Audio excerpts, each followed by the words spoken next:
বাসা থেকে বের হয়েছিলাম রোদ্রের মুখ দেখে, কিন্তু গন্তব্যে পৌঁছানোর পরেই জোরে বৃষ্টি শুরু হলো। হ্যালো এভরিওয়ান, আসসালামু আলাইকুম। আমি তাইয়েবা, স্বাগত সবাইকে তাইয়েবাস ডায়েরিতে। এটা হচ্ছে শুক্রবারের ব্লগ। আমি সেদিন গিয়েছিলাম 30 গোডাউন, আর শুক্রবারের আকাশটা ছিল ভীষণ সুন্দর, তাই এইসব ওয়েদারে নদীর পাড় দেখতে খুবই সুন্দর লাগে। এরপর আমি একটা রিক্সা নিয়ে চলে যাই 30 গোডাউন, আর আমি গিয়েছিলাম 30 গোডাউনের অপর সাইডে নতুন যে রোডটা হয়েছে, যেটা সেলফি রোডটা আমি পরিচিত, ওই জায়গাটায় আমি গিয়েছিলাম বিকেল 3টার দিকে, তাই তখন বেশি একটা মানুষ ছিল না এই রোডে। সেলফি রোডটা নতুন হওয়ার কারণে মানুষ বেশিরভাগটা এই দিকেই আসে। আর সেলফি রোডের চারপাশটা দেখতে এত বেশি সুন্দর, তার সাথে আজকে আকাশটাও এত বেশি সুন্দর যে কারো মন ভালো হতে বাধ্য। তো আমি সেলফি রোডে কিছুক্ষণ হাঁটছিলাম, আর এইটা হচ্ছে কেতনখোলা নদীর শাখা প্রশাখাগুলো, যেগুলো কেতনখোলা নদী হয়ে সেলফি রোডের পাশ দিয়ে বয়ে গেছে। এই চারপাশের ভিউ মারাত্মক সুন্দর ছিল।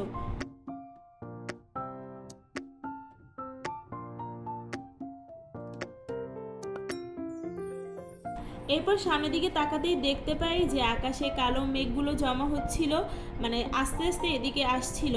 পরবর্তীতে 30 গোডাউনের দিকে আমি যাই, কারণ সেলফি রোডে মানুষের সংখ্যা অনেক বেশি হয়ে গিয়েছিল, আর যেহেতু এই দিকটা আকাশ ভারী হয়ে গিয়েছিল, মনে হচ্ছে এই দিকটাই বৃষ্টি নামবে। যেহেতু এখন মেঘে মেঘে বৃষ্টি হয়, তাই এই দিকটাতে, যে দিকটাকে মেঘ বেশি, সেদিকেই হচ্ছে বৃষ্টি নামার সম্ভাবনা সব থেকে বেশি। 30 গোডাউনের পৌঁছানোর পরই আমি অবাক হয়ে যাই, কারণ আজকে কীর্তনখোলা 10 লঞ্চটা 30 গোডাউন ছিল।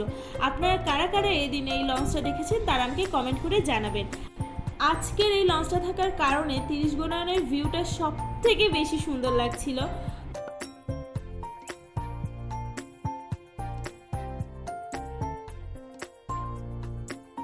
তো লঞ্চ দেখতে দেখতে এইদিকে জোরে শুরু হয়ে যায় বৃষ্টি।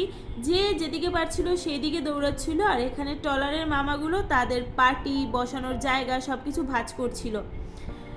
বৃষ্টি শুরু হওয়ার সাথে সাথে নদীর ভিউটা মারাত্মক সুন্দর লাগছিল।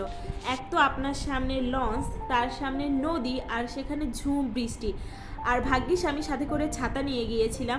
এখন আমি সবসময় আমার ব্যাগে ছাতা রাখি, কারণ এখনকার ওয়েদারের কথা বলা যায় না, কতক্ষণ বৃষ্টি নামে, কতক্ষণ রোদ থাকে, তাই সবসময় আমি ছাতাটা আমার ব্যাগে রাখি।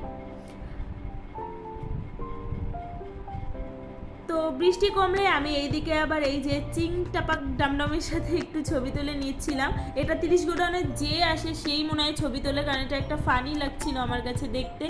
এরপর হচ্ছে আমি 30 গোডাউনের সিঙ্গারা অর্ডার করি, আর আজকের সিঙ্গারাটা এত বেশি মজা ছিল। এভাবে নদীর পাড়ে বসে গরম গরম সিঙ্গারা খেতে কার কার পছন্দ আমাকে কমেন্ট করে জানাবেন। আর হ্যাঁ, যারা আমার ভিডিওটা দেখছেন অবশ্যই আমার পেজটা ফলো করে দিবেন। কিন্তু সিঙ্গারাটা বেশ গরম ছিল, তাই আমি ভাঙতে পারছিলাম না। তারা একদম গরম গরম ভেজে আমাদেরকে সার্ভ করেছিল।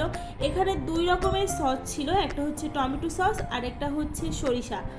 তো এই সরিষা আর টমেটো সস লাগিয়ে আমি একটু খাচ্ছিলাম। এখান থেকে আমি এর আগেও সিঙ্গারা খেয়েছি, তবে আজকে সিঙ্গারাটা ছিল খুবই মজা। এটা ছিল বোম্বাই সিঙ্গারা, যার পিস ছিল 3 টাকা করে। আপনারা কারা কারা 30 গোডাউন এসে এই বোম্বাই সিঙ্গারা ট্রাই করেছেন আমাকে অবশ্যই জানাবেন। এরপর আমি তাদের ডালের বড়া বা পেঁয়াজি এটা ট্রাই করি। এটাও বেশ মজা ছিল।